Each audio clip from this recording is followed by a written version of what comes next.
समझ नहीं आ रहा अपने सैलरी इंक्रीमेंट का क्या करूं। बेटा इतना क्या सोच रहा है? अपने म्यूचुअल फंड्स के एसआईपी का टॉप अप करा ले। This is the right time. क्या? समझ में नहीं आया। बेटा इतना क्या सोच रहा है? अपने म्यूचुअल फंड्स का एसआईपी टॉपअप करा ले। This is the right time. आप समझा।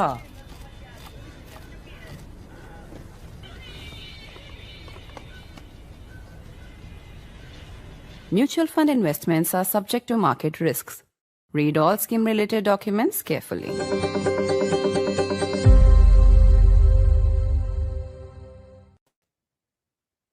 Bihar elections are now only just a few days away.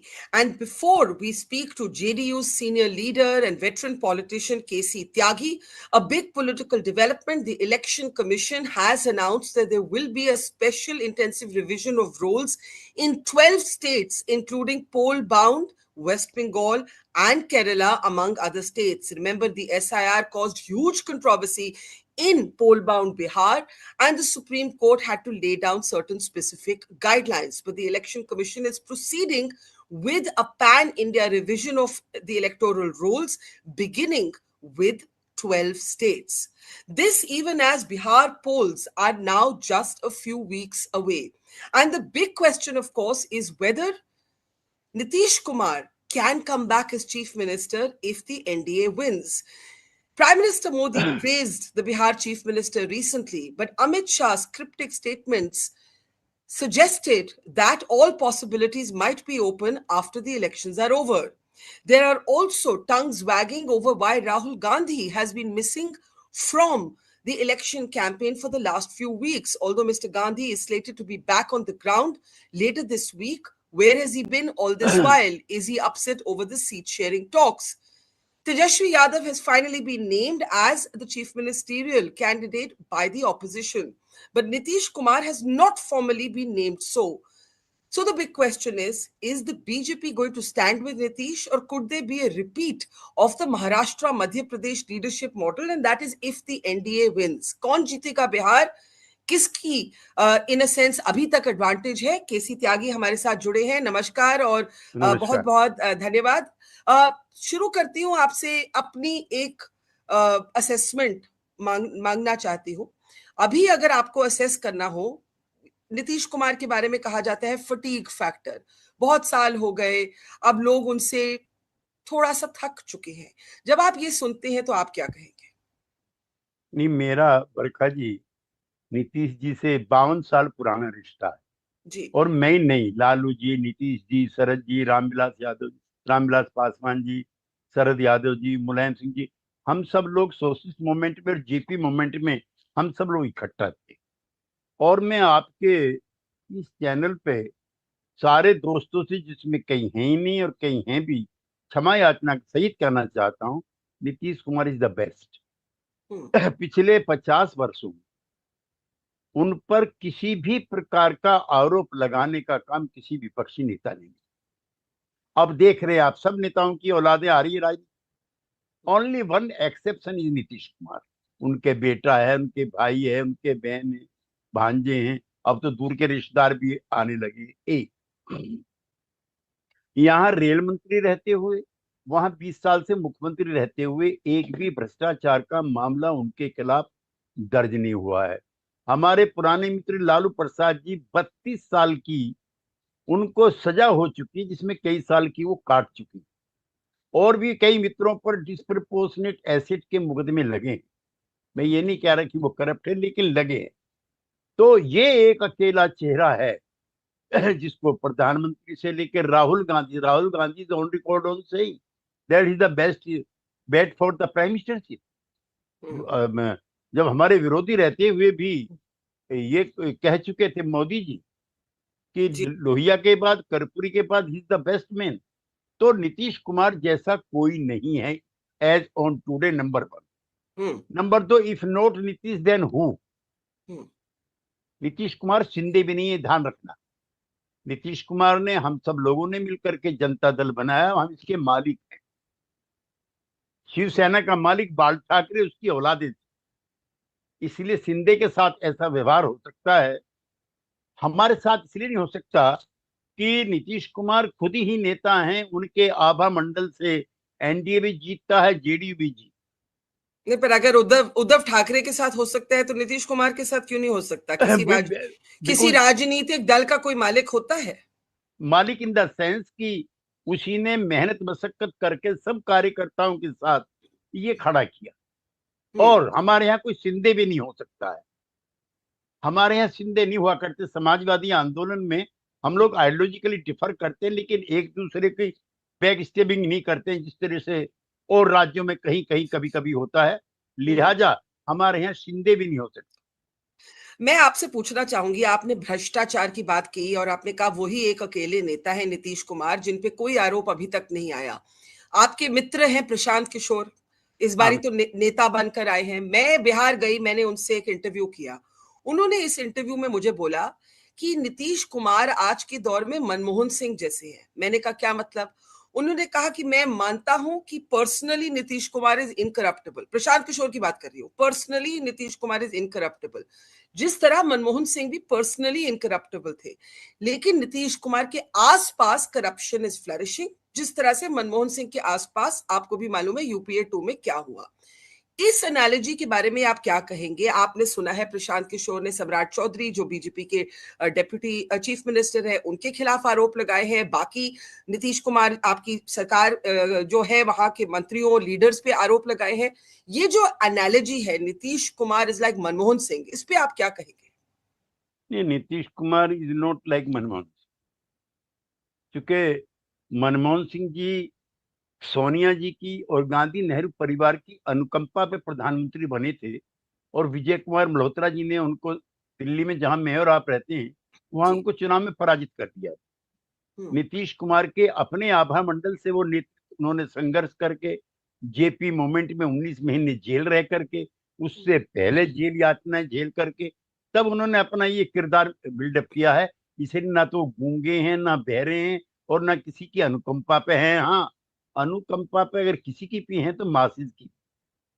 और आज भी अब आप भूमि उपयोगी प्रशांत जी के बारे में जो आपने कहा है, अमर प्रशांत जी बहुत दिन तक साथ काम किए हैं। प्रशांत जी ऐसे हो सकते हैं कि जिनके साथ काम करो उनके बारे में निगेटिव कमेंट करो। मैं प्रशांत जी के बारे में कोई निगेटिव कमेंट नहीं करूंगा, लेकिन ही is not a perfect political activist और लीडर लाइक मी और नीतीश कुमार। तो आप नाराज हैं प्रशांत से? नहीं, मैं अफसोस में हूं। उन्होंने एक और भी बात कही, वो इससे भी कड़वी थी। मनमोहन सिंह की एनालॉजी आपको पसंद नहीं आई, लेकिन मेरी इंटरव्यू में उन्होंने ये भी कहा नीतीश कुमार इज, मैं कोट कर रही हूँ इसलिए बुरा मत मानेगा, उन्होंने कहा Nitish Kumar is mentally unfit, he is not, मतलब उनका कहने का मतलब है कि अब वो ठीक नहीं है, he is not mentally all there. ये प्रशांत किशोर का आरोप है, आपने भी सुना होगा। इस पे आप क्या कहेंगे? बरखा जी, आप वहां रही हैं, वो पब्लिक मीटिंगों में जा रहे हैं, वो जनसभाओं को संबोधित कर रहे हैं, और एक दो ओकेजन्स पर वो अस्वस्थ भी रहे। मैं बिल्कुल मना नहीं करता, लेकिन उनसे ज्यादा अस्वस्थ तो लालू जी हैं। उसको अध्यक्ष पद से क्यों नहीं हटा देते? तेजस्वी यादव भी रोज यही बयान देते हैं, मेरे कांग्रेस के मित्र भी रोज यही बयान देते हैं। खड़गे जी को 2 लोग लेके चलते हैं। सोनिया जी के बारे में मैं कमेंट नहीं करना चाहता, वो सीनियर लीडर हैं, वो अस्वस्थ हैं। तो एक एज भी एक फैक्टर होता है। मैं और लालू जी और नीतीश जी कमोबेश एक ही एज ग्रुप के हैं, कोई कम स्वस्थ है, कोई ज्यादा स्वस्थ। इसका मतलब ये नहीं है कि उसकी जो पॉलिटिकल यूटिलिटी है या रेस्पेक्टेबिलिटी है या एक्सेप्टेबिलिटी है वो कम हो जाती। इसलिए मैं अपने मित्र प्रशांत किशोर जी की तरह से नहीं हूं, जिनके साथ रह करके 3 साल तक उन्होंने उनकी अच्छाई बुराई देखी थी। आज वो इस तरह के कमेंट करते हैं। मैं तो प्रशांत जी के बारे में अभी भी कटु नहीं होना चाहता। तो चलिए प्रशांत किशोर को 2 मिनट एक साइड रख के आपके जो एलाय हैं बीजेपी, उनकी बात करते हैं। आप प्रधानमंत्री गए बिहार, उन्होंने प्रशंसा की नीतीश कुमार की। अमित शाह जो गृह मंत्री है उन्होंने भी कहा कि campaign is under the leadership of Nitish Kumar. लेकिन अमित शाह जो गृह मंत्री हैं उनसे जब आज तक पे पूछा गया कि चुनाव के बाद मुख्यमंत्री कौन होगा, तो उन्होंने कहा उसका तो भाई अपना प्रोसेस है। इससे लोगों में ये एक रूमर फैल गया है कि जैसे एकनाथ शिंदे की कैंपेन लीडरशिप थी, लेकिन चुनाव के बाद देवेंद्र फडणवीस बने मुख्यमंत्री। Shivraj Singh Chouhan led the campaign in Madhya Pradesh, मुख्यमंत्री कोई और बना। इससे ये एक परसेप्शन बन गया है कि शायद बीजेपी नीतीश कुमार को अगर जीतती है और उस पोजीशन में होती है तो नीतीश कुमार को कोट अनकोट डंप कर देगी एज चीफ मिनिस्टर। आप क्या कहेंगे इस पे? देखिए, एकनाथ शिंदे को फिर मैं दोबारा कहना चाहता हूँ, शिवसेना छोड़ करके आए और उस समय संख्या इस तरह की थी वहां पर कि उनको मुख्यमंत्री बनाना पड़ा और चुनाव उनके नेतृत्व में नहीं, उनके मुख्यमंत्री रहते हुए चुनाव लड़ा गया। नीतीश कुमार के नेतृत्व में चुनाव लड़ा जा रहा। दोनों में मैडम फर्क करना चाहिए। हमारी पॉलिटिकल ये हमारी वो है, लैंग्वेज है ये जी। वो मुख्यमंत्री थे, उनके मुख्यमंत्री रहते हुए चुनाव लड़ा गया, तो हटा तो सकते नहीं। और दूसरा ये, वहां पे फडणवीस साहब जैसा सीनियर मुख्यमंत्री रह चुका एक चेहरा पहले से भी मौजूद था, जो एकनाथ शिंदे से अच्छा सब्स्टिट्यूट था। हमारे पास तो बीजेपी में कोई फडणवीस भी नहीं है, माफ करना। तो आप कह रहे हैं कि अलायंस में नीतीश जी को छोड़ के कोई है नहीं? और कोई नहीं, कोई नहीं, दूर दूर तक कोई नहीं है। इतना अनुभव किसी का नहीं। उनको अटल आडवाणी जी ने कम संख्या होते हुए भी उनको मुख्यमंत्री बनाया।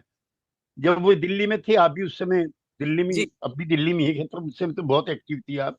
मैं अभी भी बहुत एक्टिव हूँ, पर आप, मुझे याद है आप किन वर्षों की बात कर रहे हैं। जी हाँ जी, हाँ। उनपे 6 विभाग रहे यहाँ, रेल मंत्री वो रहे, ट्रांसपोर्ट के वो रहे, शिपिंग के वो रहे, एग्रीकल्चर के वो रहे, और तब भी उनके रहते हुए कोई किसी किस्म की शिकायत उनसे नहीं थी। और अटल आडवाणी जी उनके बेहतरीन गार्जियन होते हुए और बीजेपी बड़ी पार्टी होते हुए 1996 में तो बरखा जी सिर्फ उनके 4 या 5 एमएलए जीत करके आए। उसके बावजूद भी 2005 में जब हुआ है तब उनको मुख्यमंत्री का कैंडिडेट कम संख्या होते हुए प्रोजेक्ट किया। और बरखा जी, आपके चैनल पे एक रहस्य उद्घाटन आज करना चाहिए। जनता दल यूनाइटेड, बीजेपी मिलकर के चुनाव लड़े, कांग्रेस अलग लड़ी, आरजेडी अलग लड़ी। And you remember very well कि हमारे मित्र रामविलास पासवान अपनी पार्टी लोक जनशक्ति पार्टी बना के लड़े विद दिस स्लोगन कि अगर जीते तो मुसलमान मुख्यमंत्री हो गए। You remember very well? Yes. उस समय उनके 28-29 एमएलए जीत करके आए। हमारा भी मेजोरिटी नहीं थी और लालू जी की भी मेजोरिटी नहीं थी।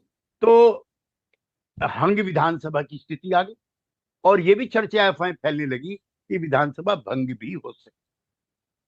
एमएलए पैनिक में थे। हमारे एक बड़े नेता थे, नाम मत पूछिए, वो दिवंगत थे। उन्होंने मीटिंग में, जिसमें जॉर्ज साहब थे, नीतीश कुमार थे, शरद यादव थे, मैं था, late Digvijaya Singh, you know him very well, Lalan Singh ji थे, और हमारे सदन में नेता थे Prabhunath Singh, you remember him also. Yes. हम सब लोग बैठे हुए थे। एक नेता ने कहा कि थोड़े थोड़े पैसे का इंतजाम कीजिए। ऐसी बात चैनल पे कोई कहता नहीं है, लेकिन मैं नीतीश कुमार के समर्थन में कहना चाहता हूँ। सब चुप हो गए, भाई थोड़ा थोड़ा सब कंट्रीब्यूट करो तो ये एमएलए आ सकते हैं, नीतीश मुख्यमंत्री बन सकती। नीतीश कुमार खड़े हो गए कि इस पोस्ट पे अगर मुख्यमंत्री बनना है तो मैं उपलब्ध नहीं हूं, and he walked out from the. ये है नीतीश कुमार।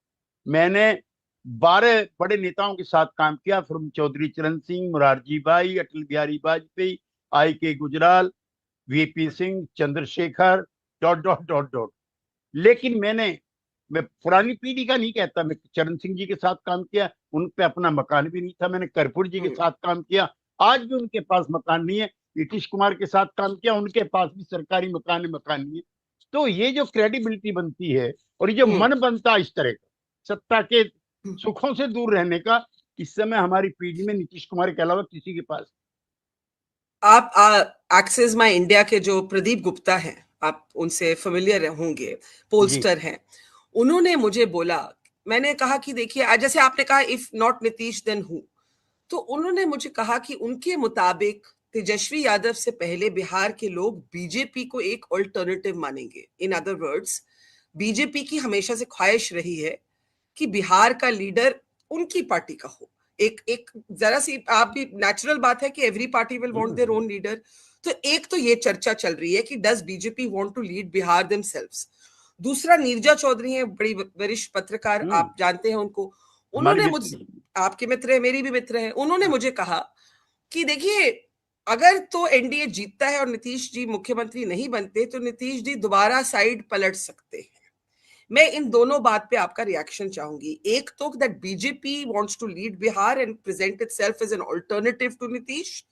दूसरा कि नीतीश जी दोबारा साइड पलट सकते हैं। नहीं, मैं नीरजा जी की बात को टोटली कंडेम करना चाहता हूँ आपके चैनल। ओके। ऐसा अब नहीं होगा, नहीं होगा, नहीं होगा। We are in NDA and we will continue to be the part of the NDA. Number 2, जो गुप्ता जी कह रहे हैं, ये किसी भी दल की इच्छा होती है कि उनका नेता प्रदेश का मुख्यमंत्री या देश का प्रधानमंत्री बने।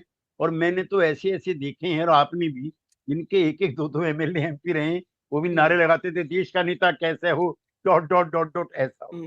तो नीतीश कुमार ने तो फिर रेस्पेक्टेबिलिटी के आधार पर, देखिए, जब हम कब अलग हुए थे, पर नंबर तो कम थे ना बीजेपी से। नंबर हमारे कई बार कम थे। पिछली बार हमारे 45 थे, बीजेपी के 80 के आसपास। नीतीश कुमार मुख्यमंत्री नहीं बनना चाहते थे, on record again. Nitish Kumar पिछली बार मुख्यमंत्री नहीं बनना चाहते थे। नहीं बनना चाहते तो उन्होंने मना कर दिया। 3 दिन तक कोई फैसला नहीं हुआ। उसने कहा आपकी संख्या ज्यादा है, मैं कैसे बन सकता हूँ। हालांकि संख्या कम कैसे हुई थी हम लोग बराबर जानते हैं उस राज को, ठीक है ना। वो तो आप बात कर रहे हैं चिराग पासवान की, और इस बारी तो बड़ा छठ पूजा के अवसर पे दोस्ती यारी का पिक्चर प्रेजेंट किया जा रहा था नीतीश जी और चिराग पासवान जी का। आफ्टर ऑल हमारा भतीजा है ना वो। अच्छा। तो मतलब भतीजा बना रहे, चाहे परिवार में कभी कभी फूट हो सकती है। नहीं, रामविलास में शरद जी, आप फिर उन दिनों का पता है, लालू जी भी और नीतीश कुमार भी, सब लोग एक परिवार के सदस्य की तरह से रहते थे। और वो स्ट्रीट फाइटिंग डेज जो थे, बरखा जी, सबसे अच्छे दिन थे हमारे, जब साथ खाना खाते थे, कोई ईर्ष्या द्वेष नहीं था, एक दूसरे के लिए मेहनत करती थी। मैं समझ सकती हूँ कि आप nostalgia is a powerful emotion Tyagi ji, लेकिन आपको भी मालूम है कि चिराग पासवान की वजह से नीतीश कुमार की परफॉर्मेंस वीकन हुई, और इस बारी बहुत चर्चा चली कि will have differences been buried. तो नीतीश कुमार और चिराग पासवान की वो तस्वीर हम सब ने देखी है। लेकिन मैं फिर सवाल करूंगी, अगर आप कहते हैं कि इट्स नेचुरल कि किसी भी पार्टी का अपना एम्बिशन हो, तो आप कैसे कॉन्फिडेंट हैं कि बीजेपी नीतीश का साथ नहीं छोड़ेंगी? दूसरा, आपने कहा कि पिछले बारी भी नीतीश कुमार मुख्यमंत्री नहीं बनना चाहते, तो फिर क्या हुआ क्या फिर? तो 3 दिन तक जब कोई फैसला नहीं हुआ, तो बीजेपी की जो स्टेट लीडरशिप थी, उन्होंने सेंट्रल लीडरशिप को अप्रोच किया कि नीतीश के अलावा कोई विकल्प नहीं है, हम लोग नहीं चला सकते हैं इफेक्टिवली जैसे नीतीश जी का नेतृत्व में होता था, तब नीतीश जी को मुख्यमंत्री बनाया गया। एक, उससे पहले भी 2 ओकेजन और। देखिए, बीजेपी के से 1-2 सवालों पे, 2-4 सवालों पे आइडियोलॉजिकली हम डिसएग्री करते थे, करते हैं, करते रहेंगे, लेकिन अपने कोalition पार्टनर के साथ, पर्टिकुलरली जेडीयू के साथ, तो उनका व्यवहार स्वभाव इतना एक्सीलेंट रहा है। आप देखिए, जॉर्ज फर्नांडिस रक्षा मंत्री, Nitish Kumar rail minister, Ramvilas Paswan telecommunication, Sharad Yadav civil aviation, और 2-3 और मंत्री। इतने महत्वपूर्ण विभाग तो आजाद भारत में कभी किसी ग्रुप को दिए ही नहीं गए। इतने कॉन्फिडेंस से हम लोगों ने लंबे समय तक काम किया। इसलिए आपकी दूसरी बात को, गुप्ता जी वाली को, मैं सिरे से खारिज करता हूँ। पहली बात तो जेडीयू का, ये भी आप लिखिए मेरी बात में, कोई प्रशांत किशोर की तरह से भविष्य दृष्टा नहीं हूँ, लेकिन जेडीयू के कम से कम 70 और 80 के बीच में एमएलए इस बार आ रहे हैं। अच्छा, प्रशांत किशोर कहते हैं कि अगर नीतीश जी की 25 सीट से ज्यादा आए तो वो राजनीति छोड़ देंगे। उनको तो छोड़नी ही है इन एवरी केस। क्यों? उनको छोड़, ये राजनीति को पिकनिक नहीं है, you just come on the picnic ground, do some photography, eating and come back. ये नहीं है, इसमें खून पसीना एक करना पड़ता, घर बार छोड़ना पड़ता, ऐश्वर्य छोड़ना पड़ता, आराम छोड़ना पड़ता, पुलिस से पिटना पड़ता। हम ऐसे नहीं यहाँ पर है। तो हमारी तो जब प्रशांत किशोर कहते हैं कि नीतीश जी के 25 से ज्यादा सीट नहीं आएंगे, नहीं तो वो राजनीति छोड़ देंगे, आप क्या कहेंगे? वो तो छोड़ ही देंगे। आई एम 100% श्योर कि उनकी इतनी कम संख्या आएगी कि वो निराश होकर छोड़ देंगे। हमें तो जमानत जब्त करा करके भी राजनीति करने की आदत है। हमें तो 19 महीने इमरजेंसी में जेल में रह करके भी आदत है राजनीति करने। उन्होंने थोड़ी की है, वो तो सिल्वर स्पून लेकर के पैदा हुए हैं। मेरे मुझसे मित्र हैं, फिर मैं कह रहा हूँ सॉरी, मैं कोई हार्ड नहीं होना चाहता। उनका क्या सिल्वर स्पून है प्रशांत किशोर का? अरे भाई, इतने मोदी जी, चंद्रबाबू नायडू, वीसीआर, केसीआर, जेडीयू, ममता दीदी, कौन कौन से किस किस के यहाँ कैसे कैसे क्या क्या नहीं हुआ। वो तो कहेंगे मेरा ये हार्ड वर्क है, मैंने जो कमाया है, जो किया है, अच्छा, अपने अपने हार्ड वर्क के बलबूते पे किया है। वर्षा जी, ये काम अठन्नी चवन्नी में नहीं होते हैं, फॉर योर अनकाइंड इंफॉर्मेशन। आप मुझे ये बताइए कि आपको नहीं लगता प्रशांत किशोर ने मेहनत की है, 3 साल घूमे हैं, किए किए हम्म, किए, खूब खूब मेहनत पैदल की। गए हैं, पदयात्रा पे गए हैं। खूब मेहनत की। इससे 4 गुनी मेहनत चंद्रशेखर जी ने की थी 1982 से लेके 84 तक। वो खुद चुनाव हार गए थे बलिया में, और आपने जरूर रिपोर्टिंग की होगी पदयात्रा की। जरूर। हिस्टोरिकल ओकेजन, मैं भी रहा हूं उसमें। मुझे ये बताइए, अगर आपको इतना विश्वास है कि नीतीश कुमार के अलावा कोई ऑप्शन नहीं है, तो एनडीए ने उनको फॉर्मली चीफ मिनिस्टरियल कैंडिडेट क्यों नहीं औपचारिक रूप से डिक्लेयर किया? और क्या ये गलती है? क्योंकि अब तो तेजस्वी यादव भी कुछ डिले के बाद उनका अब एक तरह से ऑफिशियल अनाउंसमेंट हो ही चुकी है। उनके ऑफिशियल अनाउंसमेंट के अंदर की कहानी भी सुन लीजिए। हम्म। जब यात्रा पे गए हैं राहुल गांधी, तो उनको थोड़ा अच्छा समर्थन मिला। उस समय उन्होंने तय कर लिया कि अगर तेजस्वी यादव को लीडर प्रोजेक्ट करते हैं, तो जो हमारा गठबंधन है, it will not be a multicaste multi class organisation या गठबंधन, इसलिए इनको रोका जाए। उन्होंने बहुत प्रयास किया, 15 दिन से उनकी विजिबिलिटी क्यों नहीं है। उनको अच्छा नहीं लगा है तेजस्वी यादव का नेता घोषित कर। आप कह रहे हैं राहुल गांधी को अच्छा नहीं लगा कि ना, तेजस्वी नहीं लगा, यादव घोषित हुए हैं? हाँ, नहीं लगा, नहीं लगा। वो किसी आपको बड़ी अंदर की खबर है कांग्रेस की? भाई, कांग्रेस के साथ भी हम रहे। अब यही है ना, इतने सीनियर नेताओं से बात करो, उनके दोस्त हर पार्टी में होते हैं। सुनो, ये राजनीतिक दुश्मनी नहीं की ना है। जी। सॉरी बरखा जी, ये था पहले, sorry we disagree with you. फिर बैठ के सेंट्रल हॉल में हम लोग कॉफी पीते। बिल्कुल ये बिल्कुल नहीं, और बिल्कुल। और सुनो, मेरे जैसे लोगों के लिए, जो नेहरू को भी और अटल बिहारी वाजपेयी को भी अपना आदर्श मानता हूँ, सेंट्रल हॉल में बैठ करके जिस तरह, and about latest Arun Jaitley, हम राज्यसभा में जब हम उनके साथ थे, 1 बजा, त्यागी जी उधर आ जाइए, वो अपना ममता वाले उधर आ जाइए, तो कुलचे भटूरे जो थे क्वालिटी के या चांदनी चौक के, सभी लोग खाते ही वो भी ऐसा ही था, अरुण जेटली भी। पर तो मुझे ये नहीं, मैं मानती हूँ आपकी बात। मुझे ये बताइए, आप कह रहे हैं राहुल गांधी इसलिए काफी दिन से बिहार के कैंपेन से मिसिंग हैं क्योंकि वो खुश नहीं है तेजस्वी के being named as CM candidate, ये आपका दावा है? देखिए, मैं केमिस्ट्री का स्टूडेंट रहा। जी। हम लोग एक्सपेरिमेंट करते थे, एक स्टेज ऐसी होती थी कि पानी में चीनी घुलनी बंद हो जाती, that was called saturated stage. तो आरजेडी जो है, उसका भी सैचुरेशन पॉइंट आ गया, बियॉन्ड दैट वो नहीं जा सकता। कितना भी आप जोर लगा दें, आप सारे देश की पार्टी उनके पास कर दीजिए, लालू जी को और तेजस्वी को नेता बना दीजिए, वो सबको भगा देंगे। पर सिंगल लार्जेस्ट पार्टी तो थी लास्ट टाइम। भाई, वो तो 0 MP भी रहे 2 बार पार्लियामेंट। आप वो चीज क्यों नहीं याद करते? नहीं, मेरे को सब ये याद है। नहीं, वो लालू यादव को मैं भी याद करता हूँ बहुत रेस्पेक्टफुल्ली। 1991 में मैं भी चुनाव लड़ रहा था, और भी लोग चुनाव लड़ रहे थे। 54 की लोकसभा थी यूनाइटेड बिहार की, 48 सीटें इसकी जीत गई, 148 आउट ऑफ 50। ऐसा भी लालू, और ऐसा भी लालू हो गया कि 0/0 है, एक भी MP उसमें नहीं। और वो 2010 की जो लोक विधानसभा थी बरखा जी, उसमें नेता प्रतिपक्ष बनने लायक भी MLA नहीं आ पाए थे, 22 आउट ऑफ 243। तो ये हो गया, विद ऑल माय रेस्पेक्ट। पर आपने मेरे सवाल का जवाब नहीं दिया। मैंने आपसे पूछा, Tejashwi has been named chief ministerial candidate, क्या एनडीए गलती कर रहा है by not naming Nitish Kumar officially as CM candidate?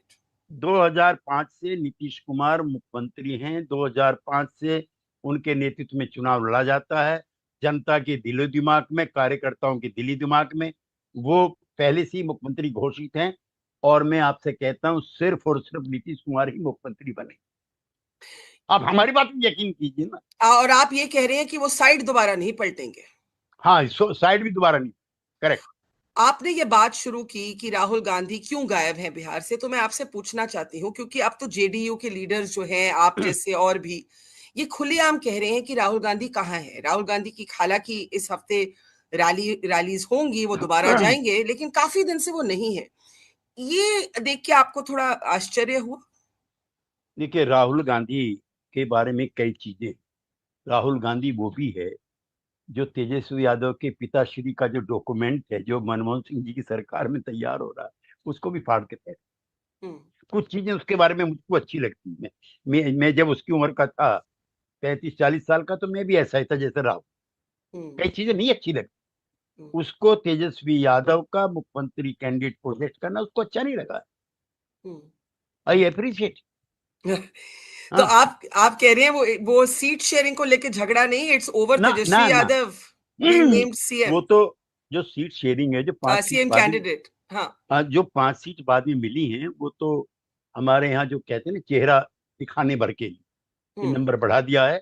बाकी मेन लड़ाई हुई थी, और वो चाहते थे कि multi caste multi class organisation दिखता रहे, चुनाव के बाद तय। चूंकि मैं ये भी मानता नहीं, उसको तेजस्वी यादव से ज्यादा रेस्पॉन्स वहां पर मिला। राहुल क्या गांधी कारण? को। हाँ, राहुल राहुल गांधी। राहुल पर इसलिए। कांग्रेस, देखिए सर, आप तो जानते हैं, क्राउड्स तो, crowds does not always translate into seats, correct, correct, right? Correct, correct. तो कांग्रेस की जो स्ट्रक्चरल इश्यूज हैं वो तो है ना।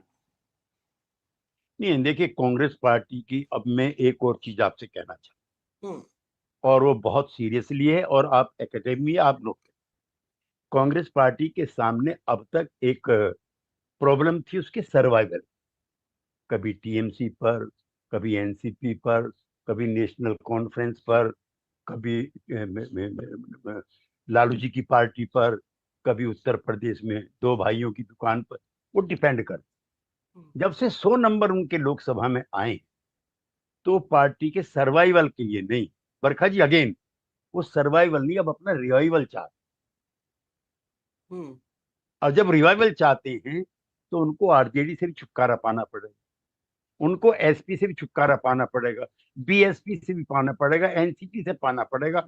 और जो साम्राज्यवाद इंपीरियलिस्टिक एटीट्यूड है कांग्रेस का, वो आज का नहीं है। वो आज का नहीं है, बहुत पहले से। जो आप बीजेपी पे आरोप लगाते हैं, अभी मैं कल देख रहा था, हम्म, 75 बार, 75 टाइम्स राष्ट्रपति शासन लगा है। नरेंद्र मोदी के कार्यकाल में एक बार भी राष्ट्रपति शासन नहीं लगा, जिसे unconstitutional, extra constitutional power, centre dot dot dot, पता नहीं क्या कहते। इसलिए अब कांग्रेस को सर्वाइवल नहीं, रिवाइवल चाहिए। रिवाइवल चाहिए तो उसको ये नहीं चाहिए तेजस्वी, हम्म। उसको ये नहीं चाहिए शरद पवार, उसको नहीं चाहिए मुलायम सिंह जी के सुपुत्र। वो 100 नंबर उनके आए, अगली बार वो सोच रहे हैं तुम्हारे 200 आएंगे और हमारे नेतृत्व में सरकार में। और आप क्या सोच रहे हैं इस सोच के बारे में? नहीं, मैं तो सोचता ही नहीं हूँ इसके बारे में कि कांग्रेस पार्टी ने, देखिए, राहुल, मैं उस पार्लियामेंट में आ गया था, हम्म, और राहुल गांधी के पिताश्री में कई तरह की अच्छाइयां थी पॉलिटिकल। उन्होंने बड़ी गड़बड़ करी, और कांग्रेस पार्टी इंदिरा गांधी के टाइम पे नहीं मरी। 77 में खुद हार करके 80 में फिर 250 सीट ले आई, हम्म, क्योंकि उसका जनाधार नहीं कमजोर हुआ। ये तो जनाधार हुआ जिस दिन आपने बाबरी मस्जिद का खुलवाया ताला, मुसलमान भाग गए। जिस दिन शाहबान वाले कांड में आपने ये किया, उस दिन पहले हिंदू भागे, फिर मुसलमान भाग गए। आपने पंजाब अकॉर्ड किया, उसमें सिख भी भागे, हिंदू भी भागे। आपने असम अकॉर्ड किया, पंजाबी भी भागे, असमी भी भागे। और मैं उस पार्लियामेंट में था जिसमें राजीव गांधी भी थे, बेअंत सिंह की विडो भी थी, सिमरन सिंह मान भी थी।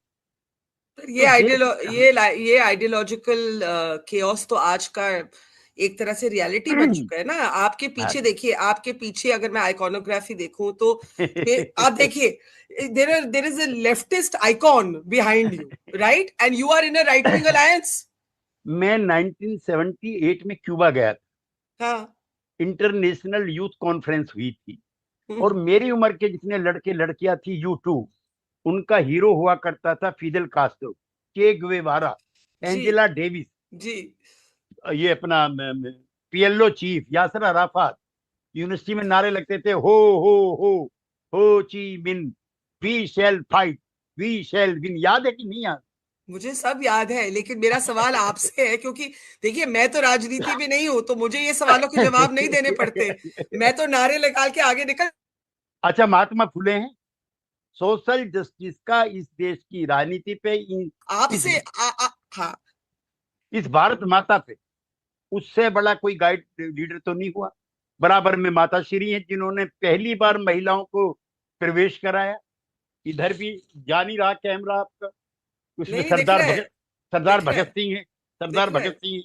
दिख रहा मैं है। सरदार भगत सिंह की माता श्री विद्यावती कौर, उनकी बहन प्रकाशवती कौर, भाई जो उनके थे सरदार कुलतार सिंह, उनके साथ 48 घंटे उनके घर पे गुजार चुका हूं मैं 20 साल का।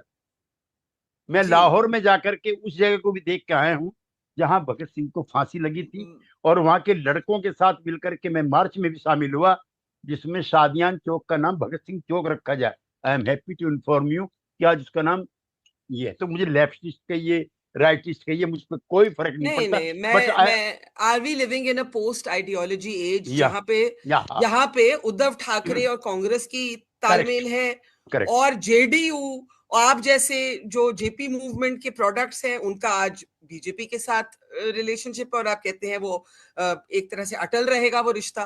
तो मैं ये सिर्फ कहने की कोशिश कर रही हूँ कि आइडियोलॉजी तो कुछ खैर फिर मीनिंग नहीं रखती ना। We are in a post ideology age of politics.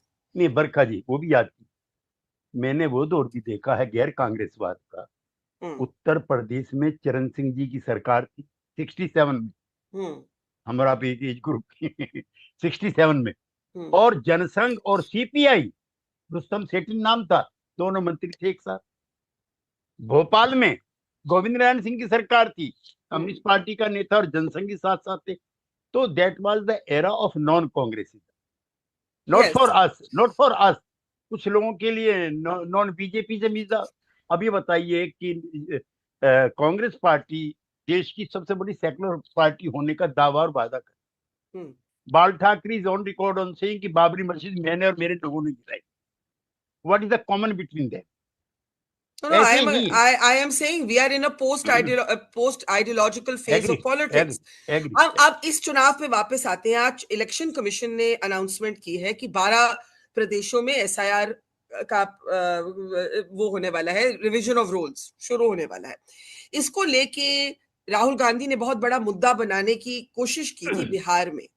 आज के दौर में आप ये जो वोट चोरी का आरोप है, इसको कितना बड़ा मुद्दा मानते हैं? और अगर आप दोनों अलायंसेस को देखें, आज आप प्रिडिक्शन करते हैं कि नीतीश कुमार ही मुख्यमंत्री रहेंगे, क्या आप ये भी प्रिडिक्शन करने के लिए तैयार है कि जीत किसकी होगी? एनडीए की। क्यों होगी ये बताइए, थोड़ा विस्तार से बताइए। भाई ऐसा है, जो प्रोग्राम लेकर के राहुल गांधी चल रहे हैं, एक जातिगत जनगणना कराओ, हमने तो करा दी। बैकवर्ड की संख्या जो है उसका रिजर्वेशन भी करा दिया 64%, हमने तो आरक्षण भी करा दिया। एक दूसरा, वो कहते हैं 50% का कोटा खत्म करो, हमने तो कह दिया, हमारी सरकार ने, नीतीश कुमार ने लिख के दे दिया करो इसको। वो कहते हैं महिलाओं का आरक्षण करो, हमने करा दिया। और उसमें जो पिछड़ी जाति की महिलाएं, कोटा विद इन कोटा महिलाओं के अंदर भी होना चाहिए। और आरक्षण के बारे में हमारी सोफिस्टों की जानकारी कांग्रेस के नेताओं से ज्यादा है। हमारे नेता लोहिया और कर्पूरी ठाकुर और चरण सिंह ये सारे काम कर चुके थे। कर्पूरी ठाकुर जो है 1978 में उन्होंने कोटा विद इन कोटा कर दिया था। कभी किसी को ये कहने का मौका ना मिले कि जो बैकवर्ड के अंदर जो अगड़े हैं उन्हीं के पास सारा जा रहा है, वो नीतीश कुमार ने इंप्लीमेंट किया। और बरखा जी, 50% का आरक्षण महिलाओं का है, जो आरजेडी के कांग्रेस के नेता कह रहे हैं। कोई गांव नहीं है, कोई धर्मशाला नहीं है, कोई ब्लॉक नहीं है, कोई डिस्ट्रिक्ट बोर्ड नहीं है या महिला अध्यक्ष ना हो, कोई लड़के नहीं है कम उम्र की जिसके इकोनॉमिक के साथ साथ एजुकेशनल एम्पावरमेंट का काम न चल रहा। सुबह को साइकिल दी जाती है, उसको जाती है। और महिलाओं का आरक्षण 35% का पुलिस में है। आप जाइए बिहार में, वहां पे ये जो महिलाओं के जो खिलाफ अत्याचार थे मामले, उसमें बड़ी भारी कमी आई है। तो ऐसे नहीं हमें जीत के लिए दावे कर रहे हैं। और ये जो करप्शन के एलिगेशन लगे हैं आपके सरकार के खिलाफ, उस पे आप क्या कहेंगे? उस पे मैं चाहता हूं जो उसमें कहता है सम्राट चौधरी ने अपनी सर्टिफिकेट फॉर फर्जी की, वो एक जमाने में एक मर्डर केस से लिंक्ड थे, उन्होंने अपनी उम्र के बारे में झूठ बोला, ये एक आरोप आया है, राइट? दूसरे भी करप्शन एलिगेशंस आए हैं, इस पे आप क्या कहेंगे? इस पे मैं ये कहना चाहता हूं कि जैसे हमने 2G में, 3G में, जैसे और मामलों में हम अदालत में गए, मैं चाहता हूं मेरे मित्र प्रशांत किशोर से लेकर के और राहुल गांधी तक अदालत में जाएं, अदालत से फैसला कराएं। हाँ, जिस दिन फैसला आ जाएगा, एक सेकंड भी कोई आदमी नीतीश कुमार के मंत्रिमंडल में नहीं रहेगा। I am on record on से। ये बताइए मुझे कि ये इलेक्शन जो है ये बाइपोलर होगा कि इसमें जो अदर्स हैं, चाहे वो असद ओवैसी हो, प्रशांत किशोर हो, उनका कितना रोल रहेगा? और प्रशांत किशोर, जहां तक उनका सवाल है, वो किसको ज्यादा नुकसान पहुंचाएंगे, एनडीए या ऑपोजिशन को? खुद को। क्यों? उनकी एक क्रेडिबिलिटी थी कि जिसके साथ वो खड़े होते हैं चुनाव प्रचार में, तो उनके साथ कई साल मेरे बहुत अच्छे गुजरे हैं। उन्होंने मोदी जी के साथ मुझे अपने अनुभव बताए, उनकी तारीफ की भाई। नीतीश जी के घर पे उनके बाजू वाले कमरे में 3 साल रहे, उनके पुत्र की तरह से। उन्होंने खुद कहा कि मैं उनको पिताश्री मानता हूँ, मुझको बेटा श्री मानता हूँ। अब ऐसे बेटे कलयुग में हो जाए ना हो, मेरी भगवान की यही प्रार्थना है, जो इस तरह का क्रिटिसिज्म पब्लिकली करती फिरे। तो एक तो सबसे बड़ी नुकसान इस चुनाव में होगा उनको। दूसरा ये है कि एक बाइपोलर इलेक्शन इसलिए है कि वहां पे पिछले 30 वर्षों एक कॉन्स्टिट्यूंसी बन गई लालू यादव, और एक कॉन्स्टिट्यूंसी बन गई जो लालू नहीं चाहिए। तो लालू नहीं चाहिए वाले भी वोट नहीं बटने देंगे, और लालू चाहिए वो भी वोट नहीं बटने देंगे। ये भी ध्यान रखना, मैं एक के लिए नहीं कह रहा हूँ। इसलिए चाहे ओवैसी फैक्टर हो, चाहे पीके फैक्टर हो, चाहे कोई और फैक्टर हो, वहां पे कभी सपा और बीएसपी को कोई सीट नहीं मिली।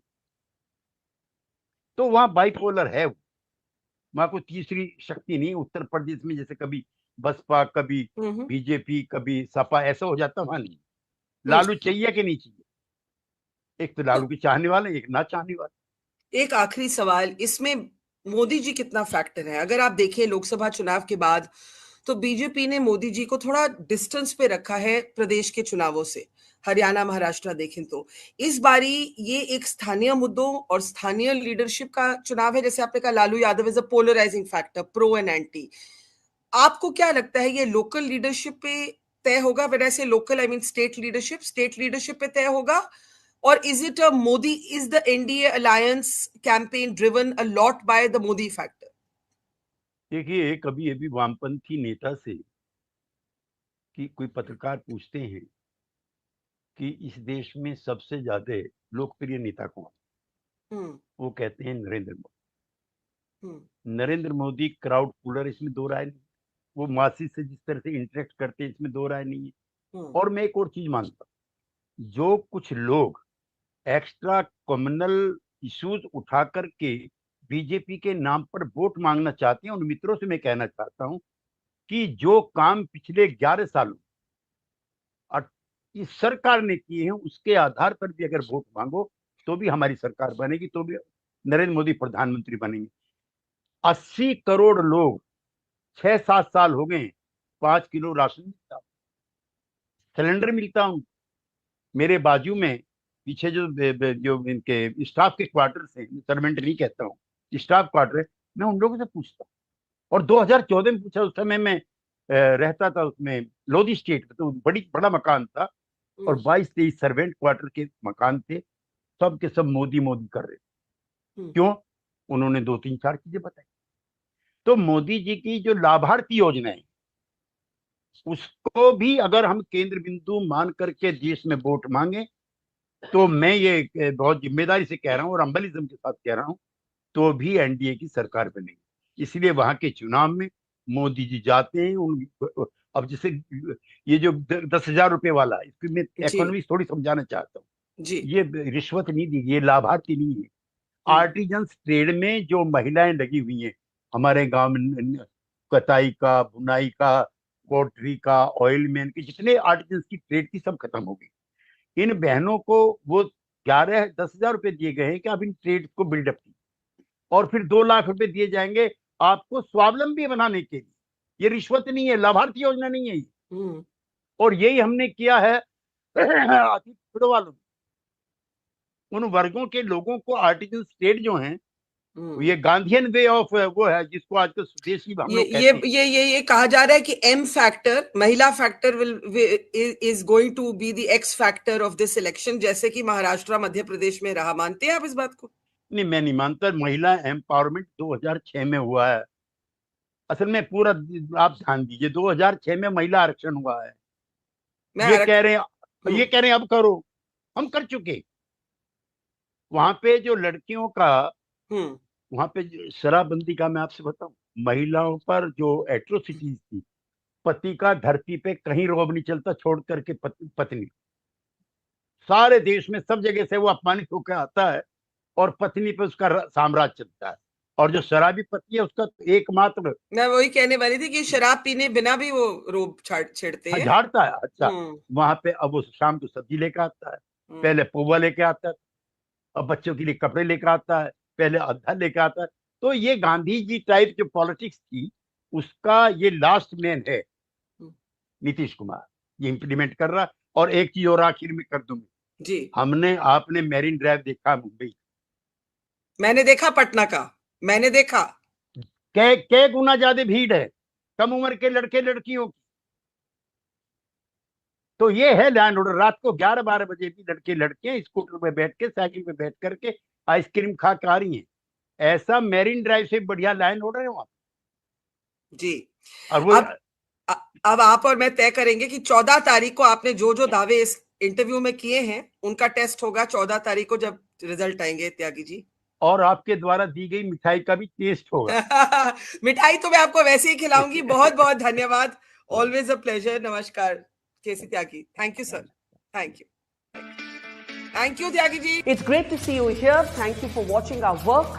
If you haven't subscribed yet, don't forget to click the bell icon and subscribe to Mojo Story and support independent, robust journalism.